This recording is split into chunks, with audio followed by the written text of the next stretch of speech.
प्रबोधन गोष्ठी में हमारे बीच में विशेष रूप से पधारे,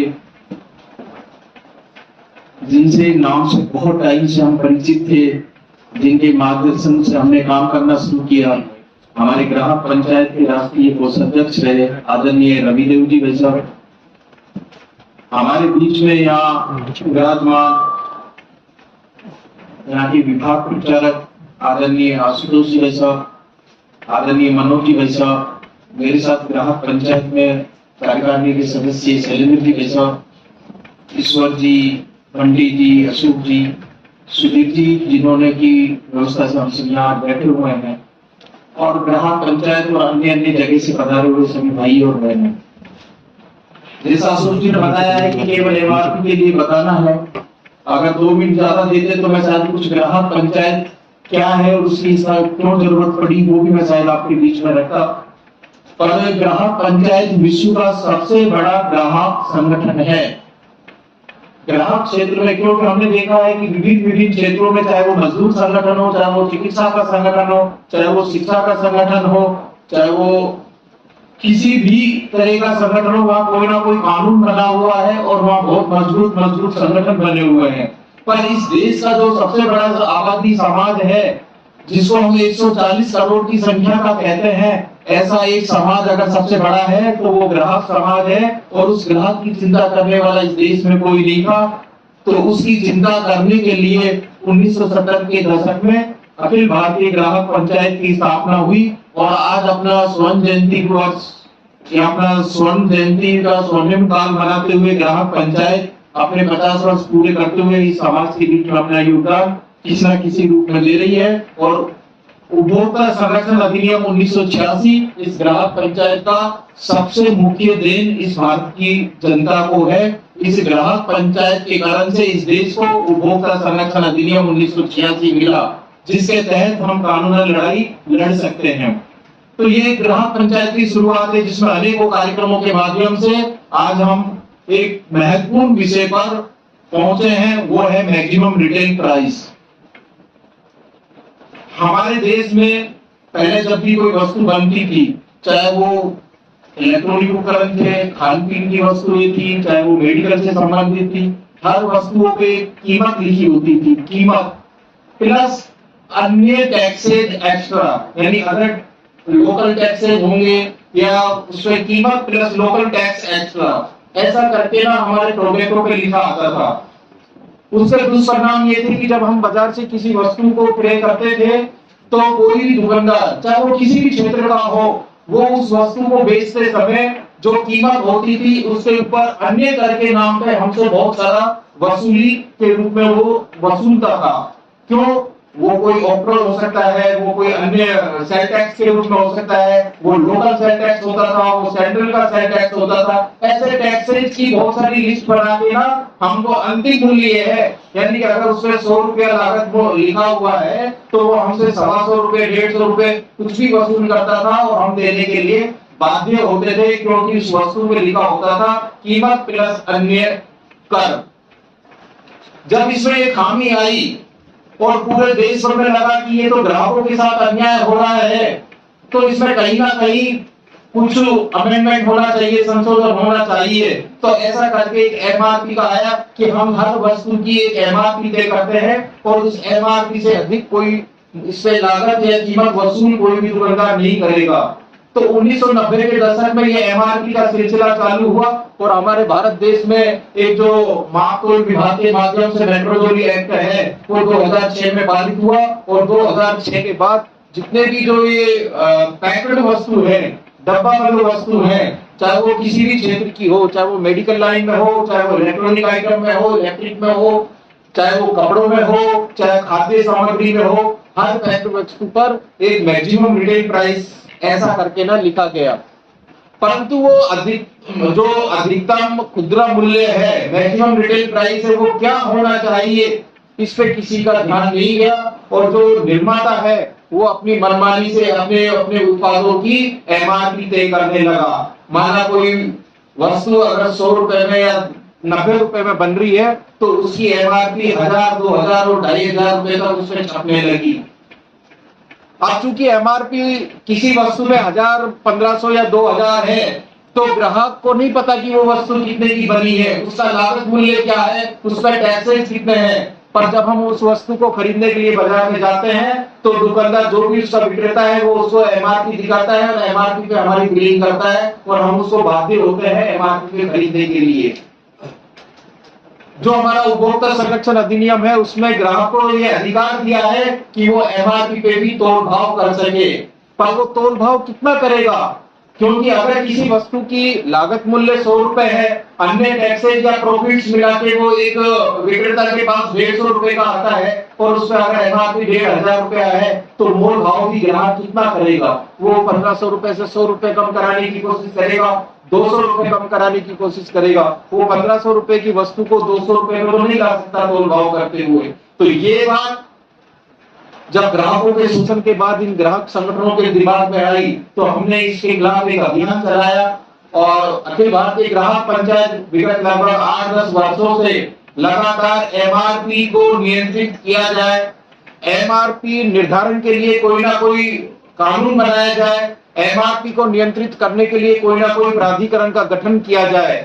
इस मांग को लेकर ग्राहक पंचायत ने 2022 में एक अपनी साधारण सभा में प्रस्ताव पारित किया और भारत की केंद्र जो सरकार है उससे हमने मांग करी कि इस एमआरपी, ये बात ठीक है कि किसी हर वस्तु पर एक मैक्सिमम रिटेल प्राइस होनी ही चाहिए कि उससे ज्यादा कोई भी विक्रेता उस पे मूल्य वसूल ना कर सके और ग्राहक का शोषण ना हो, क्योंकि समाज में रहने वाला प्रत्येक व्यक्ति ग्राहक है, चाहे वो कितना ही बड़ा मैन्युफैक्चरर हो, कितना ही बड़ा शिक्षाविद हो, कितना ही बड़ा डॉक्टर हो, इंजीनियर हो, पर वो कहीं ना कहीं किसी न किसी रूप में ग्राहक है, निश्चित रूप से ग्राहक है। अगर कोई निर्माता किसी एक चीज की मैन्युफैक्चरिंग कर रहा है तो उसका वो मैन्युफैक्चरर हो सकता है, परंतु अन्य सभी चीजों का वो क्रेता है और अपने यहाँ पर भी जिस चीज का वो निर्माण कर रहा है उसके लिए भी बहुत सारा रॉ मटेरियल वो क्रय करता है, तो वो कहीं ना कहीं वहां पर भी ग्राहक है। तो ऐसे कहीं ना कहीं इस एमआरपी की मूल्य तय होना चाहिए। इस एमआरपी को हमने ग्राम पंचायत में केंद्र सरकार के समक्ष मांग रखी है कि जो एमआरपी हो वो मांग के आधार पर ना हो, वो लागत मूल्य के आधार पर हो और उसके लिए कोई ना कोई ऐसा प्राधिकरण का गठन करे और इस पे कोई कानून लाया जाए। उसके लिए हम पूरे देश भर में एक आंदोलन के नाते जनजागरण के माध्यम से आमजन को जागृत करते हुए ये अभियान चलाए हुए हैं और 25 मई 2026 वार सोमवार को सुबह 9 बजे से दोपहर 1 बजे तक दिल्ली के जंतर मंतर पर एक विशाल प्रदर्शन ग्राम पंचायत के द्वारा किया जा रहा है, जिसमें देश भर के लगभग 1000 कार्यकर्ता प्लस आम जो दिल्ली के लोग हैं उनकी सहभागिता उसमें रहने का हमने एक मोटा सा तय किया है। तो लगभग दिल्ली, हम ये चाहते हैं कि दिल्ली के ही कम से कम 1000 लोगों का प्रतिनिधित्व वहां पर रहे। इसके अलावा जो ग्राम पंचायत का कार्यकर्ता पूरे देश भर से आने वाला है, हमारा 38 प्रांतों में, देश के 38 प्रांतों में काम है, 38 प्रांतों का प्रतिनिधित्व उस दिन जंतर मंतर में रहने वाला है। पर किसी प्रांत से 5 कार्यकर्ता होंगे, किसी प्रांत से जो आसपास के प्रांत है वहां से 10 या 15 कार्यकर्ता भी होंगे, 20 भी होंगे, पर कहीं नॉर्थ ईस्ट और केरल और तमिलनाडु से हो सकता है एक कार्यकर्ता भी रहने वाला हो। तो मुख्य रूप से यहाँ दिल्ली के लोग हैं, दिल्ली के कार्यकर्ता हैं, दिल्ली का आमजन है, उनकी सहभागिता अधिक से अधिक रहने वाली है। आज इस विचार गोष्ठी के माध्यम से हम इस जेएनयू कैंपस में बैठे हुए हैं और मैं इस जेएनयू कैंपस के जो यहाँ रहने वाले विद्यार्थी हैं, यहाँ के शिक्षकगण हैं, मैं उन सब से भी इस मंच के माध्यम से आह्वान करता हूँ कि 25 मई को अधिकतम संख्या पर हम जेएनयू में पहुंचकर जेएनयू में जंतर मंतर पर पहुंचकर इस कार्यक्रम में अपनी सेवा करें और इस कार्यक्रम को हम सफल बनाने में अपनी भूमिका अदा करें। चूंकि अशोक जी ने बहुत कम समय दिया था और मैं अपनी इन्हीं शब्दों में अपनी बात को विराम देता हूँ। बहुत बहुत धन्यवाद। सभी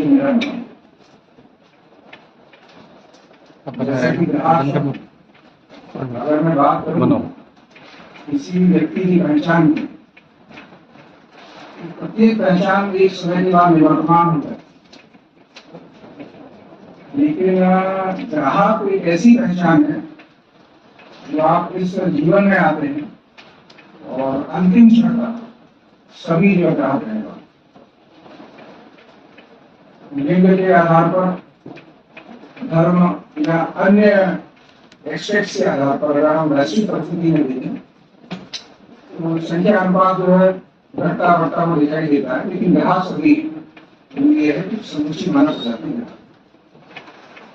विषय एमआरपी, मैक्सिमम रिटेल प्राइस, अधिकतम खुदरा मूल्य क्या है?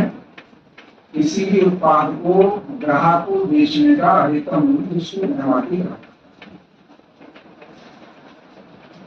इसकी मोटा मोटी ये शुरुआत करवाती है ग्राहकों के लिए देश में पहला कानून ग्राहक संरक्षण अधिनियम 1986, जिसको पारित कराने में अखिल भारतीय ग्राहक पंचायत का महत्वपूर्ण योगदान रहा है, जिसमें ग्राहकों को उच्च अधिकार जो है प्राप्त हुए। तो उस कानून में एमआरपी की जड़ें हमें देखने को मिलती हैं। धीमे धीमे जब बात आगे बढ़ती है तो 1990 में लीगल मेट्रोलॉजी एक्ट आता है। उसके बाद फिर और विसंगतियों को दूर करने के लिए 2006 में भारत सरकार एमआरपी के लिए कानून लाती है, जिसमें अधिकतम सीमा को निर्धारण करने वाली बात है। देखा क्या गया था कि खराब मौसम और मांग के आधार पर फलों और सब्जियों की कीमतें बाजार में अनियंत्रित हो जाती थी। तो विचार ये आया कि हम क्या व्यवस्था बनाएं जो समानांतर इस तरह से व्यवस्था जो खड़ी हो जाती है, अनियंत्रण बहुत अधिक हो जाता है। तो एक बात रही कि एमआरपी का हम गठन करते हैं और उसकी जो है हाई सीलिंग प्राइस या हाई सेलिंग प्राइस वो सरकार ने निर्धारित कर दी। उद्देश्य ये था कि इससे जो एक समानांतर अव्यवस्था फैल रही है उस पर नियंत्रण रहेगा, साथ में बाजार में एक हेल्दी कॉम्पिटिशन क्रिएट होगा, ग्राहकों को तमाम उत्पाद निर्माताओं के उपस्थिति से अनेक अवसर प्राप्त होंगे और प्रक्रिया सहज सरल पारदर्शी रहेगी। इस तरह का जो है सूचना था भारत सरकार। समय की सीमा है, हुआ क्या? और ये सब बात में क्यों आज हम सब के लिए सौभाग्य की बात है कि जवाहरलाल नेहरू विश्वविद्यालय के प्रांगण में अगर हम इस विषय की चर्चा कर रहे हैं, जैसा सब विदित है कि आप एक ऐसे संस्थान हैं देश में प्रमुख संस्थानों में से एक है जो किसी विषय की विमर्श जब सामने आता है तो उसके शोध का कार्य जो है कहीं न कहीं अगर आमजन के दिमाग में आता है तो जवाहरलाल नेहरू विश्वविद्यालय प्रमुखता से उसी तरफ देखते हैं। उद्देश्य एमआरपी का लाने का ये था, लेकिन आज स्थिति क्या है? जो हाई कटिंग की उन्होंने बात की है, पिछले दिनों गुड़गांव में वाटिका चौक पे गया अपने किसी क्लाइंट से मिलने के लिए, तो वहां मैंने जो है लीकर की शॉप थी उसके आसपास काफी थी, तो वहां पर मैंने सामान्यतः मैंने हल्का कुछ नमकीन का पैकेट ले लेता हूँ। हल्दीराम ब्रांड की जो है आपकी लाइट मिक्सचर मैंने उनसे मांगी, तो उसका एमआरपी 10 रुपए रहता है। मैंने क्या पे करना है भैया? तो 15 रुपए। मैंने देखिए वो ऐसा है जिसकी एमआरपी तो 10 लिखा हुआ है लेकिन आप 15 का मांग रहे हैं। तो भाई साहब जो यहाँ आसपास का माहौल है और जो लोग हैं वो 15 देते हैं, तो मैंने उनसे आगे ये किया कि कानून आपको इसकी अनुमति नहीं देता है, मुझे आपसे आगे रहेगा कि आप इससे न विचार। समय का अभाव था, फिर वहां से मैं आगे बढ़ा। तमाम पर्वतीय क्षेत्रों में तमाम आपके टूरिस्ट स्पॉट से आप देखेंगे जहाँ पे मांग और आपूर्ति का आपको बड़ा अंतर दिखाई देता है, या एयरपोर्ट्स वहां पर भी इस तरह की जो हाई कटिंग वाली बात है वो भी अनियंत्रित होती हुई आपको दिखाई।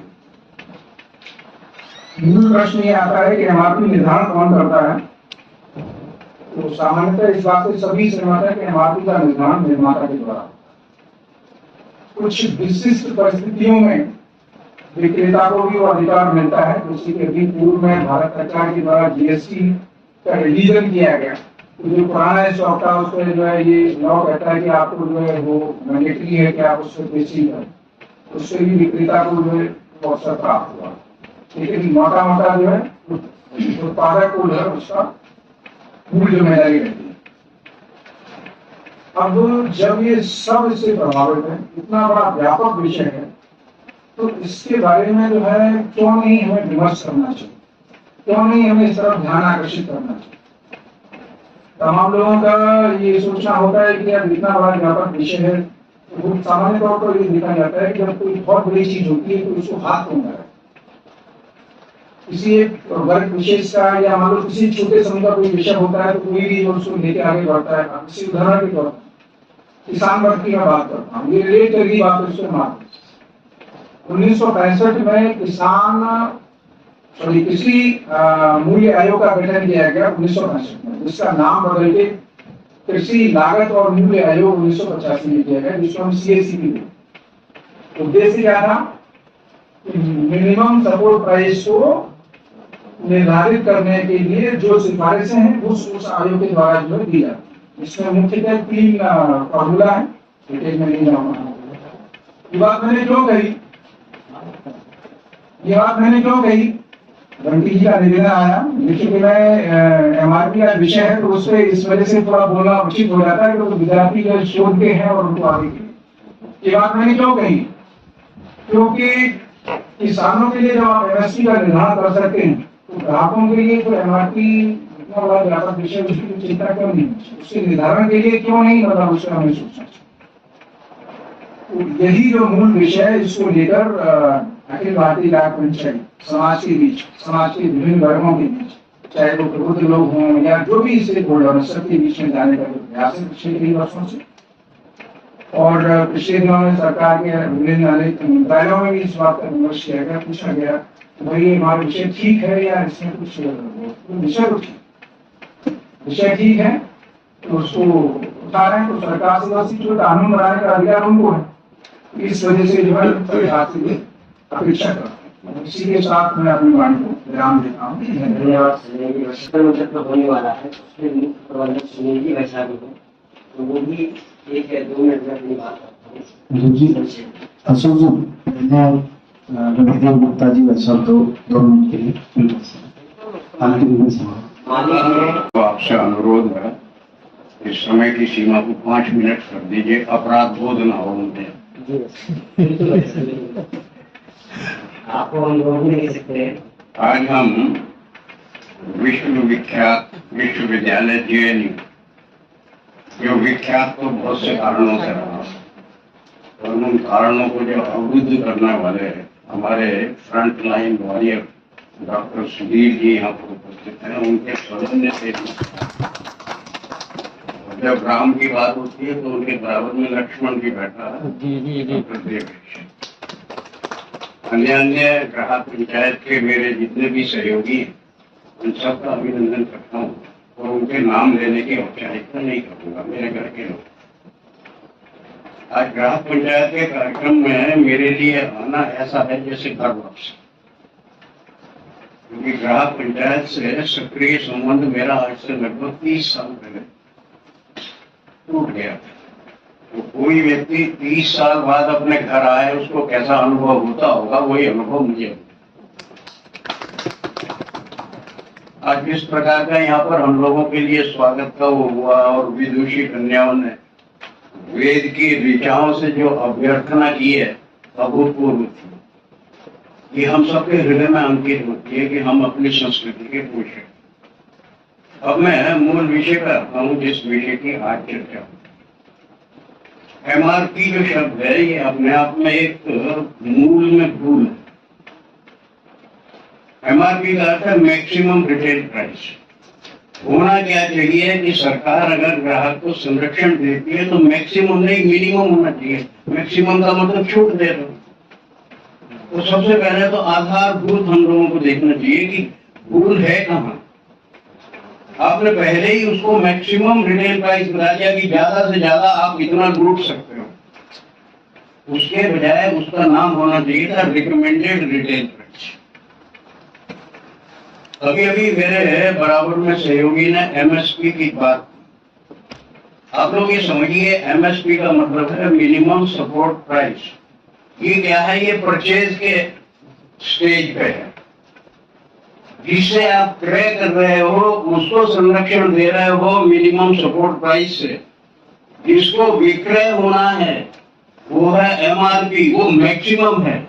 तो कहाँ मिनिमम कहाँ मैक्सिमम, कितना बड़ा विरोधाभास है।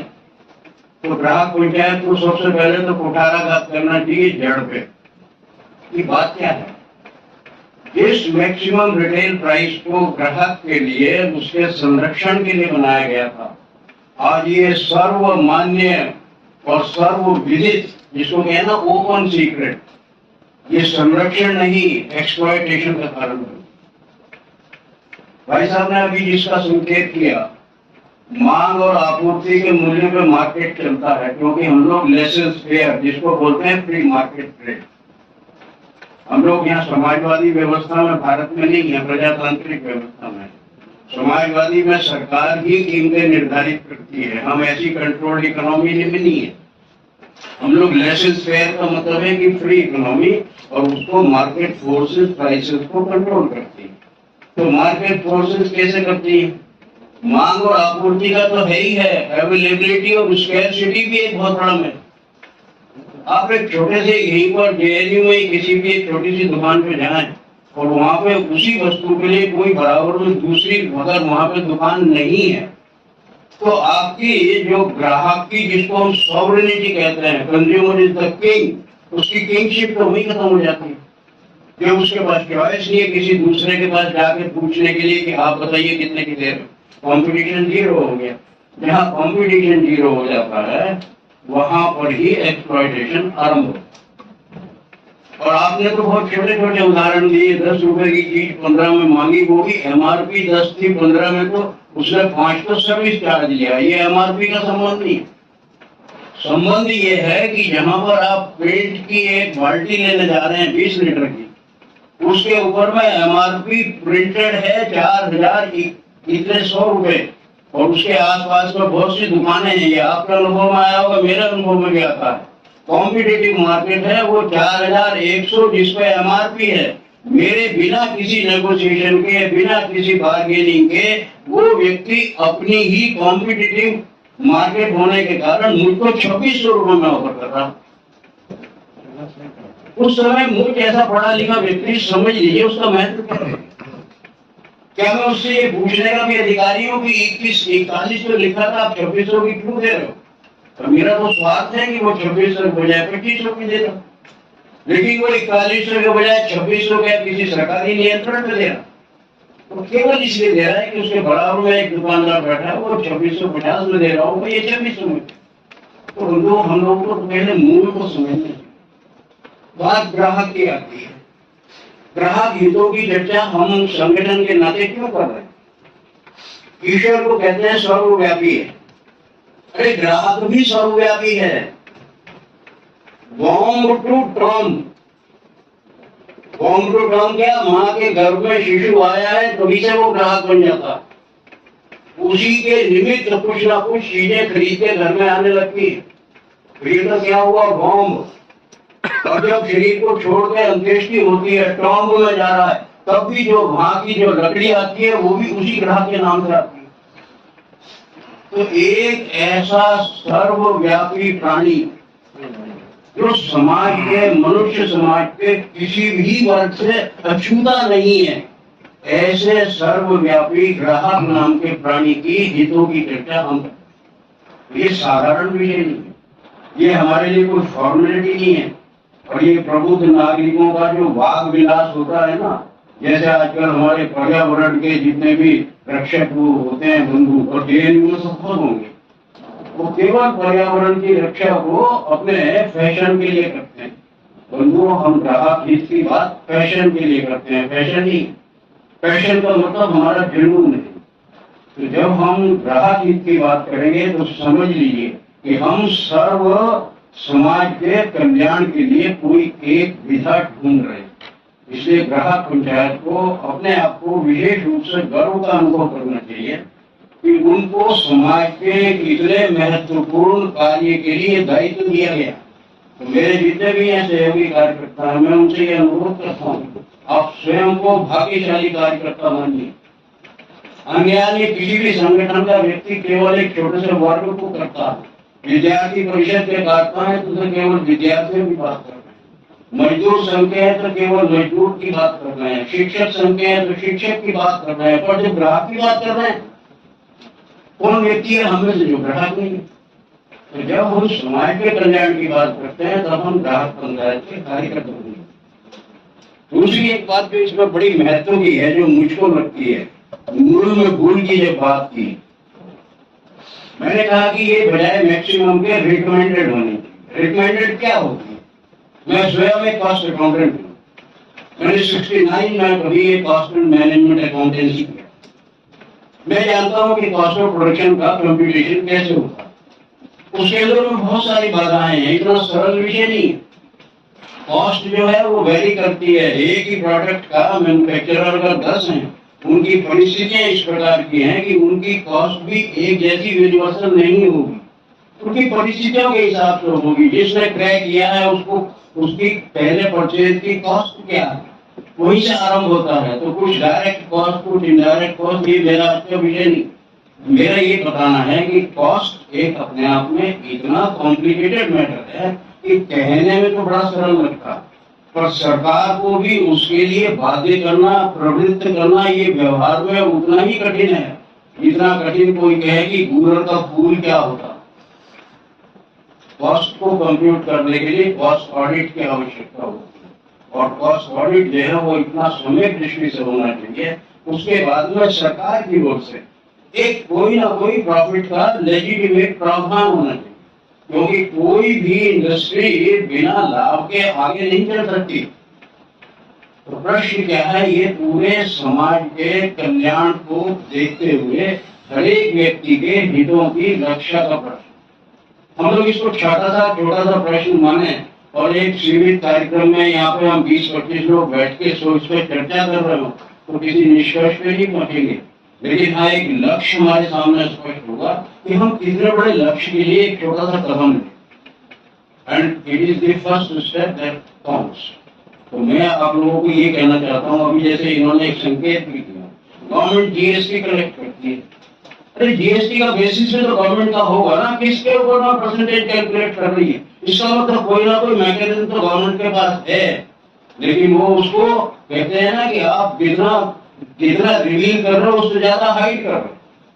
सरकार को सब मालूम है, आप सरकार को कहीं भी वो मत समझिए। केवल जनमत सरकार के सामने जब तक अपने हितों के लिए खड़ा नहीं होता है संगठित रूप से, तब तक सरकारें नहीं चेतती हैं। सरकारें आपकी हो या मेरी अपनी हो, प्रश्न एक ही है, उनको सबके हितों की रक्षा करनी है। जो सबसे ज्यादा डिमांडिंग होगा उसके हित की रक्षा करनी है। जब जीएसटी कैलकुलेट सरकार कर सकती है, जब तो एक ऑफिशियल डॉक्यूमेंट है, तो फिर कॉस्ट से कितनी दूर चले गए। आप कॉस्ट की चिंता इसलिए नहीं कर रहे हैं कि क्रय के आप जो क्रय करने वाला है उसके हितों की रक्षा नहीं कर रहे हैं, विक्रेता के हितों की। और फिर एक और बात ये बड़ी आती है, आपने जब एमआरपी लिखी, तो एमआरपी का मतलब यह है कि इतना तक तो लेने का वो अधिकारी। तो ऐसा हो गया जैसे किसी भी व्यक्ति को जू में गया है, उसको शेर के पिंजरे में छोड़ दिया जाए, हमने तुमको छोड़ दिया, जिंदा बच के आना तुम्हारी जिम्मेदारी। ऐसे हर ग्राहक को ऐसे ओपन उसको छोड़ा गया। अगर वो कॉम्पिटिटिव मार्केट तक पहुंच गया तो उसके भागे हैं, और नहीं पहुंचा तो वो अपने आसपास के छोटे से किसी भी कॉलोनी के अंदर में अगर 4 ही दुकानें हैं, उस समय आपको अपने घर की आवश्यकता देखनी है या उसके साथ में मारी करनी। कहेगा एमआरपी भी दे रहा हूँ, ये क्या थोड़ी बात है। 10 रुपए का आपको नमकीन का पैकेट 15 में दे रहा हूँ, इससे बड़ा उपकार क्या हो सकता है। बंधुओं, ये एमआरपी हमारे हित के रक्षण के लिए था। एक प्रकार से जो हमारे रक्षक थे वही हमारे भक्षक हो गए, नियुक्त हो गए। और अंत में एक बात कह के वाणी को विराम दूंगा, सबसे ज्यादा भयंकर अगर कोई समस्या है तो वो दवाइयों के क्षेत्र में। आप लोगों के सबके अनुभव में आया होगा, मेरे अनुभव में भी रोज आता है। छोटा सा आई ड्रॉप खरीदते हैं 5 ml का, एमआरपी क्या है 484 रुपए। कोई सोच सकता है कि उसके अंदर अगर स्वर्ण भस्म डाली होगी तो 5 ml में 484 रुपए की स्वर्ण भस्म तो आज के गोल्ड प्राइस से भी नहीं। क्या गवर्नमेंट हमारी इतनी अंधी और बहरी है कि उसको मालूम नहीं है कि 484 रुपए में आई ड्रॉप बिक रही है? ये जीवन रक्षक आवश्यकताएं हैं जिसके अंदर आप बार्गेनिंग नहीं कर सकते। आपकी बार्गेनिंग कैपेसिटी इतनी वीक है, अगर डॉक्टर ने आपको कोई एक दवाई ब्रांड की लिख दी है और आपको अगर दुकानदार ये कहे कि भाई इसी सॉल्ट की दवाई मैं आपको ये देता हूँ, क्या आपके पास में इतना विवेक हो सकता है कि आप कहेंगे चलो तुम अपनी मर्जी से कुछ दे दो? बिना डॉक्टर की सलाह के तो आप दवाई चेंज भी नहीं कर सकते। तो जहाँ इतना निरीह प्राणी हो ग्राहक, तो उस ग्राहक के हितों की रक्षा करना ये मानव जाति के हितों की रक्षा करना। और इसके अंदर में जो अंतिम बात मैं कहना चाहता था, गवर्नमेंट ने, मुझे मालूम नहीं आज किस नाम से है, एक नेशनल फार्मास्यूटिकल प्राइसिंग अथॉरिटी जिसको कहते हैं NPPA, ये मेरे समय में तो गठित थी। उस समय हम लोगों ने बहुत से आंदोलन किए और बहुत दवाइयों के उनके जेनरिक मेडिसिन के साथ में मैचिंग प्राइसेस भी उस समय डिक्लेयर हुई, लेकिन धीरे धीरे हम ही शिथिल हो गए। तो फिर जो दुष्ट हैं वो हम पर हावी हो गए। मैं किसी एक व्यक्ति को दुष्ट नहीं कह रहा हूँ, बड़ा संगठित प्रयास है। रक्षा करना हमारा अकेले का दायित्व है। आक्रमण करने वाले चारों तरफ बहुत लोग हैं और संगठित रूप से। जितना ये अस्पताल है, जितने हमारे बड़े बड़े हाईली पेड डॉक्टर्स हैं, हम उनको ये तो मान सकते हैं कि हमारे जीवन की रक्षा के लिए ईश्वर ने उनको नियुक्त किया, लेकिन हमारी जेब की रक्षा के लिए उनको नियुक्त नहीं किया। जेब का तो पूरा उनको अनुमान है कि इसकी जेब में कितना दे सकता है। तो आप अपनी जान बचाने के लिए जो भी प्राइस दो वो तो कुछ भी नहीं है। कोई पूछता है तो कहता है दवाई की भी कोई कीमत देखी जाती। आग लगे तो क्या पानी का मोल होता है? तो बंधुओं, जब आग लगने पर पानी का मोल नहीं होता, तो जब घर में रोग होता है तो दवाई का भी मोल नहीं होता। लेकिन जब शांति का अवसर होता है तब आप और मुझ जैसे व्यक्तियों को गंभीरता से इन आधारभूत विषयों पर चिंतन करना है। आप सबका अभिनंदन करता हूँ, सबको प्रणाम। और हमारी जो विभाग की जानकारी को 12 बजे जाना भी है, तो मेरा उनसे निवेदन है कि 2 मिनट को मार्गदर्शन करें, तो उसके बाद फिर समापन करेंगे। आप सबने ग्राहक पंचायत विषय में मुझे भी ग्राहक बनाया, और जैसे आदरणीय रघुदेव जी ने कहा, वे जन्म से लेकर के मृत्यु तक सब ग्राहक तो है ही, लेकिन मृत्यु के बाद भी जो कफन खरीदना है उसकी भी कीमत तय करनी। तो अपने एक परंपरा है कि जो शुरुआत में हम अंग्रेजी में बार्गेनिंग शब्द उसका प्रयोग करते हैं। तो जो चिता के पास गए होंगे कभी शमशान में, तो वहां भी बार्गेनिंग होती है। और प्रचारक बनने के बाद तो मुझे ये अवसर सैकड़ों से हजारों तक में देखने का अवसर प्राप्त हुआ। दिल्ली आने के बाद ऐसे हजारों बार जाने, शमशान जाने का अवसर मिला है। तो अपने यहाँ परंपरा में यह है कि ग्राहक किस प्रकार बात करते हैं। तो मृत्यु हो गई है तो राजा हरिश्चंद्र ने भी किस प्रकार की बार्गेनिंग की, आपको याद होगा कि अपनी ही पत्नी से, अपनी सव्या से रोहितास के कफन के लिए वो बार्गेनिंग कैसी। ये परंपरा हमारी सत्युग की परंपरा है। तो जो ग्राहक है तो उसका अधिकार है, निश्चित है, वो मांगने का उसका अधिकार है। तो हम जब कहते हैं कि चिता पर उस समय तो डोम राजा बोलते हैं, तो राजा इसलिए है क्योंकि उनका अपना अधिकार है, उनका विवेकाधिकार है, और उनको अपनी कीमत तय करने का अधिकार है। तो मैंने दोनों बातें इसलिए बताई क्योंकि वो अंतिम समय तक भी हम अपने अधिकार को जागृत करने का, ये हमारी चारों युगी तत्विक परंपरा में सतयुग से ये हमारे चलती है। आज हम जिस कलयुग में चल रहे हैं इससे भी अनेक बातें हमको दिखाई पड़ती। अभी कुछ बातों में हमें समाज को जागृत करने की आवश्यकता पड़ती है। एक कभी कभी लगता है कि समाज संभ्रम की स्थिति में खड़ा हुआ दिखाई पड़ता है। वो ये है कि रेहड़ी पटरी जब लगती है वहां पर हमारा बार्गेनिंग का स्वभाव अच्छा है, पर वही वस्तु जब मॉल में बिकती है तो हमारी बार्गेनिंग का स्वभाव बंद हो जाता है। जो लोग समाज में चर्चा करते हैं वो भी वहां पे बात नहीं। ऐसी कौन सी बात है कि यही समाज है जो जैसे ही अपने घर से बाहर निकलता है तो रेहड़ी पटरी पे लगने वाले सामान की कीमत तय करने का स्वभाव बनाता है, और वही जब निकल करके मॉल में जाते हैं तो वहां जो वस्तु की कीमत तय होगी उस पर सवाल पूछना उनको लगता है। जैसे विज्ञान के विद्यार्थियों को लगता है कि ये अनहाइजीनिक चीज है, वैसे ही उनको अनहाइजीनिक वर्ग लगता है। तो वहां पर जाकर के वो पूछताछ करना बंद कर देते हैं। वहां समाज की जागृति कहाँ चली जाती है।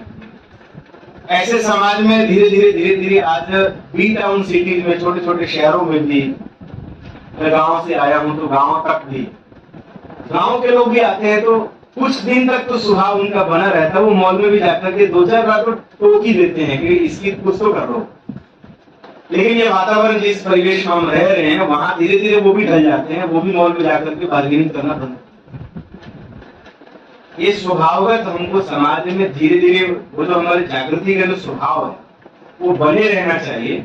और कीमत तय करने की जो बात आती है कि कैसे तय करना, तो समाज के रूप में आप सहयोग करते ही हैं। और जो विचार है कि सबको स्वतंत्रता है, मार्केट फ्री की स्पेस की चर्चा होती है, तो जो विक्रेता हैं और जो क्रय करने वाले हैं, तो क्रय करने वाले पे सारा बोझ आता है। तो ग्राहक और पंचायत, ये दो शब्द अपनी संगठन में लगे हुए।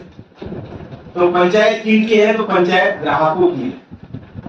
तो उपयुक्त स्थान पर उन ग्राहकों की पंचायत बिठा करके उपयुक्त क्षेत्र में वो समस्या जो उत्पन्न होती है उसकी कीमत तय होती है। ये पर्टिकुलर स्पेस में, पर्टिकुलर एरिया में अगर ये कोई चीज अगर बिकनी है तो वहां के जो लोग जिनको खरीदारी की वो उस आसपास की सारी चीजों का निकाले कि इसमें माल ढुलाई में कितना खर्च आ रहा है, इसके स्टोरेज में कितने दिन का क्या खर्च आ रहा है। तो अपनी पंचायतन परंपरा बहुत पुरानी है। देवताओं में भी पंचायत है, देवों में भी पंचायत, और मनुष्य की भी पंचायत, और ग्राहकों की भी पंचायत। तो ग्राहक संगठन अपना काम करता है। तो ये पंचायत में बैठ करके सामूहिक तय करने वाला काम, तो उस प्रकार के दिशा मुझे जितना लगा, मैंने आपको अपनी देव परंपरा में जो बातें ध्यान में आई कि कितना अधिकार हमारा है कर्तव्य का, मैंने उसको, तो आपने मुझे संकेत दिया, मैंने 1-4 शब्द कहने का। आपकी अनुमति हो तो एक विषय आप लोगों की जानकारी के लिए बता रहा हूं। इस काल में हम इस ग्राम पंचायत के कार्यकर्ता थे। आज आपके साथ मिठाई के साथ डब्बा नहीं तुलता है, ये उस समय के ग्राम पंचायत के परिश्रम का पुरस्कार। उसी समय कोका कोला के लिए इतना देशव्यापी आंदोलन हम जैसे कार्यकर्ताओं ने किया। आज आप स्पष्ट देख रहे हैं कोक सामान्य था और कोई स्टेटस का सिंबल नहीं रही। तो ये जो दो उल्लेखनीय विशेषताएं छोटी सी लगती है कहने में, पर राष्ट्र के लिए इतना हिस्सा विषय, तो ये क्योंकि मैं एक भूतपूर्व कार्यकर्ता हूँ, तो ये अभूतपूर्व कार्य कर चुका हूँ। चौधरी जी से मैं निवेदन करूंगा। संक्षिप्त सूचना पर जैसे मैंने रविदेव गुप्ता जी के साथ से बातचीत किया, उनका पूरे दिल्ली प्रांत में कई जगह उद्बोधन रहता है, तो लेकिन संक्षिप्त सूचना पर उनको बहुत अच्छा भी लगा कि ग्राम पंचायत में जैसे उन्होंने बोला वापसी हुई, तो बहुत कम सूचना पर यहाँ पर आए। और हमारे राष्ट्रीय कार्यकारिणी सदस्य एवं जो ये कार्यक्रम हो रहा है उसके मुख्य प्रबंधक सुनील जी जैन भाई साहब, और राष्ट्रीय कार्यकारिणी सदस्य सैलान बाबू जी, और हमारे विचारक आशुतोष जी भाई साहब, और सह प्रबंधक ईश्वर जी और अशोक जी ने सुनील जी भाई साहब से जो बातचीत करके इतना अच्छा कार्यक्रम किया। आज ये कार्यक्रम संख्या की चर्चा ना करके उस कार्यक्रम को निश्चित सुंदरता यदि देखें तो बहुत सुंदर ये कार्यक्रम रहा। तो इसके लिए मैं सबसे ज्यादा धन्यवाद सुनील जी भाई साहब को देना चाहता हूँ, तो बहुत अच्छी व्यवस्था करके इस कार्यक्रम को, और विदुषी बहनें जिन्होंने हमारा हार्दिक स्वागत किया वैदिक मंत्रों के साथ में, उनका भी मैं हार्दिक धन्यवाद करता हूँ। तो आज का इस कार्यक्रम में आप सभी पधारे, यहाँ पे स्थान दिया, और आप सभी जो इस कार्यक्रम में आए, दूर दूर से आए, अपना समय निकालकर, आप सभी का हार्दिक धन्यवाद। कल्याण के लिए सम्मान करेंगे, डायरी में पत्ता लेके डायरी में दे दीजिए।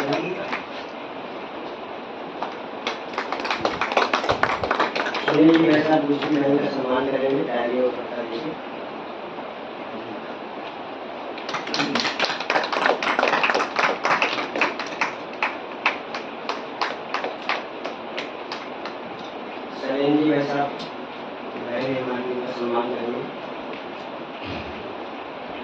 जानकारी देंगे। जय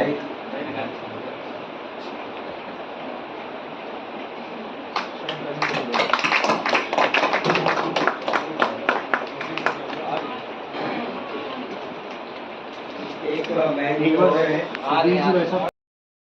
ये माफ कीजिएगा, नाम नहीं मालूम चलता अभी से सभी को नाम है रवि देव जी वैसा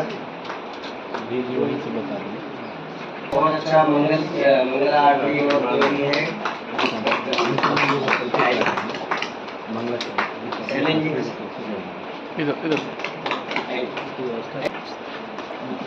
मैं बड़ा सौभाग्यशाली हूँ कि मुझे चतुर्वेदी बहन का जो है पंचायत का अब मैं निवेदन करूंगा सुधीर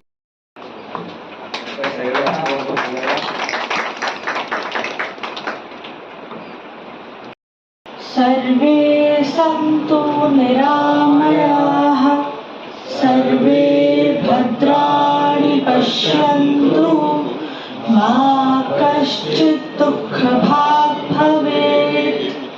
ॐ शान्ति शान्ति शान्तिः।